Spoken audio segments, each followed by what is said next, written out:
S K super TMT, the long life TMT.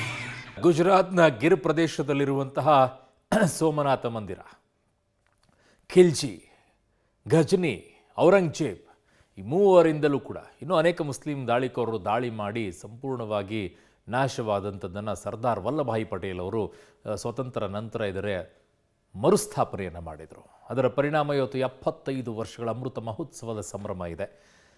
ಇದನ್ನು ಆ ಸಂದರ್ಭದಲ್ಲಿನೇ ಚಂದ್ರ ಚಿನ್ನದಿಂದ, ರಾವಣ ಬೆಳ್ಳಿಯಿಂದ, ಕೃಷ್ಣ ಮರದಿಂದ, ಭೀಮ ಕಲ್ಲಿನಿಂದ ಇದನ್ನು ನಿರ್ಮಾಣ ಮಾಡಿದ್ದನ್ನುವಂಥದ್ದು ಪುರಾಣಗಳಲ್ಲಿ ಬರುತ್ತೆ. ಆದರೆ ಈಗ ಮತ್ತೆ ಅದನ್ನು ಪುನರ್ ನಿರ್ಮಾಣ ಮಾಡಿದ್ದಾರೆ. ಹೇಗಿದೆ ಆ ಸಂಭ್ರಮ ಎಲ್ಲ ಇಲ್ಲಿದೆ ನೋಡಿ. ಸೋಮನಾಥ ದೇಗುಲ ಪುನರ್ ನಿರ್ಮಾಣಕ್ಕೆ 75 ವರ್ಷ. ಅಮೃತ ಮಹೋತ್ಸವದಲ್ಲಿ ಭಾಗಿಯಾದ ಪ್ರಧಾನಿ ಮೋದಿ. ಗುಜರಾತ್ನಲ್ಲಿರುವ ಐತಿಹಾಸಿಕ ಸೋಮನಾಥ ದೇವಾಲಯ. ಗುಜರಾತ್ನ ಐತಿಹಾಸಿಕ ಸೋಮನಾಥ ದೇವಾಲಯದ ಪುನರ್ ನಿರ್ಮಾಣಕ್ಕೆ 75 ವರ್ಷಗಳು ಸಂದಿವೆ. ಈ ಹಿನ್ನೆಲೆ ಪ್ರಧಾನಿ ನರೇಂದ್ರ ಮೋದಿ ಸೋಮನಾಥ ದೇಗುಲದ ಅಮೃತ ಮಹೋತ್ಸವದಲ್ಲಿ ಭಾಗವಹಿಸಿದ್ರು. ಭಾರತದ 12 ಪವಿತ್ರ ಜ್ಯೋತಿರ್ಲಿಂಗಗಳಲ್ಲಿ ಒಂದಾದ ಸೋಮನಾಥ ದೇವಾಲಯವು ದೇಶದ ಆಧ್ಯಾತ್ಮಿಕ ಪರಂಪರೆಯ ಸಂಕೇತವಾಗಿದೆ.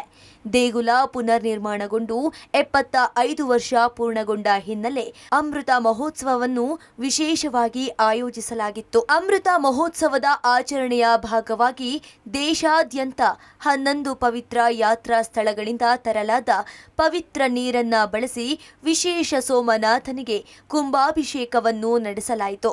ದೇವಾಲಯದ ಆವರಣದಲ್ಲಿ ಸಾಂಪ್ರದಾಯಿಕ ಆಚರಣೆಗಳ ಮೂಲಕ ವಿದ್ಯುಕ್ತ ಧ್ವಜಾರೋಹಣವೂ ನಡೆಯಿತು.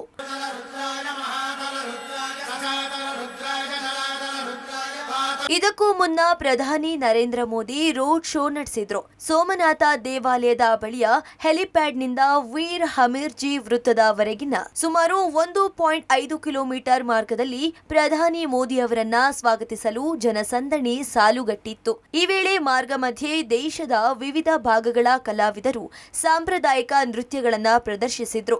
ಈ ಮೂಲಕ ಮೋದಿ ಅವರಿಗೆ ಅಭಿನಂದನೆ ಸಲ್ಲಿಸಿದ್ರು.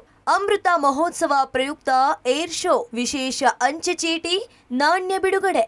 ಸೋಮನಾಥ ದೇಗುಲದ ಅಮೃತ ಮಹೋತ್ಸವದ ಪ್ರಯುಕ್ತ ಭಾರತೀಯ ವಾಯುಪಡೆಯ ಪ್ರಸಿದ್ಧ ಸೂರ್ಯ ಕಿರಣ್ ತಂಡದಿಂದ ಮನಮೋಹಕ ವೈಮಾನಿಕ ಪ್ರದರ್ಶನ ನಡೆಸಲಾಯಿತು. ಕಾರ್ಯಕ್ರಮದಲ್ಲಿ ಈ ಏರ್ ಶೋ ಪ್ರಮುಖ ಆಕರ್ಷಣೆ ಆಗಿದ್ದು, ಖುದ್ದು ಪ್ರಧಾನಿ ಮೋದಿ ವೀಕ್ಷಿಸಿ ಸಂತಸಪಟ್ರು. ಸೋಮನಾಥ ಅಮೃತ ಪರ್ವ 2026 ಆಚರಣೆಯ ಹಿನ್ನೆಲೆ ಪ್ರಧಾನಿ ನರೇಂದ್ರ ಮೋದಿಯರನ್ನ ಮುಖ್ಯಮಂತ್ರಿ ಭೂಪೇಂದ್ರ ಪಟೇಲ್, ಉಪಮುಖ್ಯಮಂತ್ರಿ ಹರ್ಷ ಸಾಂಘವಿ ಮತ್ತು ಇತರ ಪಕ್ಷದ ನಾಯಕರು ಸನ್ಮಾನಿಸಿದ್ರು.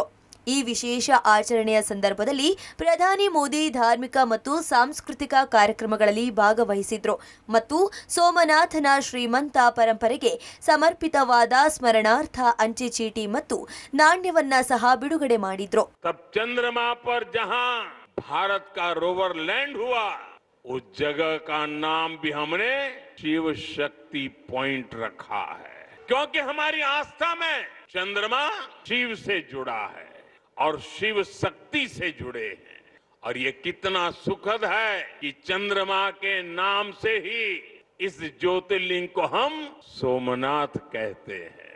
साथियों, शिव और शक्ति की हमारी आराधना का जो विचार है वो देश की वैज्ञानिक प्रगति के लिए भी प्रेरणा बने. इतिहास के लंबे कालखंड में इस मंदिर ने कितने ही आक्रमण झेले. महमूद गजनवी, अलाउद्दीन खिलजी जैसे अनेक आक्रांत आए.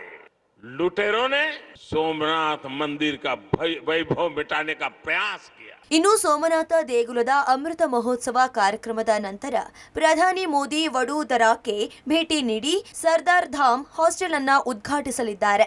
ಶಬ್ಬೀರ್, ಪಬ್ಲಿಕ್ ಟಿವಿ, ನವದೆಹಲಿ.